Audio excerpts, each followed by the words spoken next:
Hi friend आमी कांचन তোমরা দেখছো আমার YouTube channel Techno Gym Spot. আজকের এই ভিডিওতে আমি তোমাদের এমন একটি অ্যাপের কথা জানাবো যা কিন্তু এখন ফেসবুক বা যে কোনো সোশ্যাল মিডিয়ায় ভাইরাল ছবি পোস্ট করার জন্য তোমরা ব্যবহার করছো। হ্যাঁ, আমি ফটোল্যাবের কথা বলছি।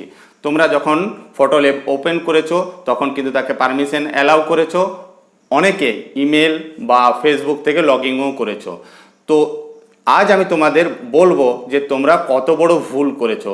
এই অ্যাপটি আমাদেরকে কিভাবে ইউজ করছে, আমাদের আইডি, ফেসবুক আইডি বা আমাদের পার্সোনাল ডকুমেন্ট কিভাবে তারা ইউজ করছে তা কিন্তু এই ভিডিওতে আমি তোমাদের দেখাবো।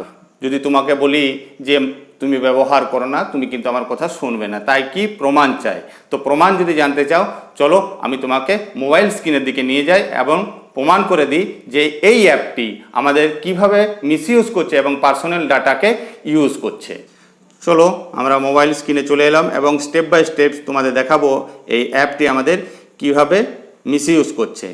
তোমরা এই অ্যাপটির প্রচুর ফটো এডিট করে সোশ্যাল মিডিয়াতে পেস্ট করছো, আপলোড করছো এবং প্রচুর লাইক পাচ্ছ বলে তোমাদের খুব ভালো লাগছে। তো দেখো কি হচ্ছে ব্যাপারটা, একটু লক্ষ্য করো। আমরা সাপোজ এইরকম করতে চাইছি, তো লক্ষ্য করো পাশে কিন্তু তার অরিজিনাল ছবিটা কিন্তু রয়ে গেছে। তো এই ছবি তো তার থাকার কথা নয় এবং এগুলো তো তার মডেলের থাকার কথা। যে অ্যাপস থাকবে তার মডেলের থাকার কথা এখানে। তো আমাদের পার্সোনাল ছবি এখানে এলো কী করে বা এখানে স্টোর হয়ে রইলো কী করে। সাপোজ আমি এই মেয়েটির কথা বলছি, এ করেছে এবং দেখো এর পার্সোনাল ডকুমেন্ট কিন্তু এর পাশে রয়ে আছে। তো এই জায়গাটা একটু লক্ষ্য করেছো যে তুমি তোমার পার্সোনাল ডকুমেন্ট তাকে কিন্তু ইউজ করতে দিয়েছো এবং সেটা কিন্তু প্রত্যেকেই দেখতে পাচ্ছে, ব্যবহার করতে পারবে এখান থেকে। এটা কিন্তু একটা পয়েন্ট গেল। এবার তোমাদের বলবো, তোমাদের মনের মধ্যে একটা ভয় আসবে যে আমি তো ফেসবুক দিয়ে লগ ইন করে দিয়েছি, তো আমি কিভাবে একে রিমুভ করব। যখন তুমি ফেসবুক দিয়ে লগ ইন করে নিয়েছো তখন কিন্তু ফেসবুক আইডি সে কিন্তু ইউজ করতে পারবে, তার পারমিশন তুমি কিন্তু অ্যালাউ করে দিয়েছো। তোমার ফেসবুক তার কাছে চলে গেছে এবং সে কিন্তু হ্যান্ডেল করতে পারবে। তো এবার আমি তোমাদের দেখাবো কিভাবে তা তুমি রিমুভ করতে পারবে এই অ্যাপটি থেকে। এই অ্যাপটি থেকে কীভাবে বাঁচবে তার জন্য চলে আসি আমরা আমাদের ফেসবুক অ্যাকাউন্টে। ফেসবুক অ্যাকাউন্ট আমরা ওপেন করি, স্টেপ বাই স্টেপ সেটিংগুলো একটু লক্ষ্য করো।